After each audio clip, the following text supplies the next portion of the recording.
কি হয়েছে মা? স্কুল থেকে এভাবে ডাকলা? কারো কিছু হয়েছে নাকি? আরে না না, আজিজের আব্বা খেলে তোর বোন এসছে। কেন? তোর বিল লেগে। মায়া, বুড়িকে সাজি দে। আমাকে কিছু জিজ্ঞেস না করি যাদের সাথে বিয়ে করলে হয়ে যাবে। আমি আর প্রধানের ছেলেকে বিয়ে করবো না।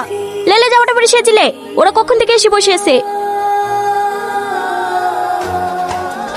শোনেন ভাই, আমি কিন্তু বেশি লেট করবো না, এই মাসের মধ্যে বিয়েটা সেরে নিতে চাই। আপনি কি বলছেন বলেন? হ্যাঁ, আমি আবার কি বলবো? জামাই যা বলবে তাই হবে। বলো বাপ, ডেটটা কবে করা যায়? এই মাসে তোর বেশি দিন নাই, আগামী শুক্রবারে ফাইনাল কর। আমি এই বিয়ে করবো না, আমি একজনকে ভালোবাসি। কি শিক্ষা দিয়েছেন মেয়েকে? আজ 2 বছর আগে তো বিয়ের কথা দেওয়া আছে, আর এখন এসে বলছি না ভালোবাসি। আমিও সাহস দিয়ে অবাক হয়ে যাচ্ছি।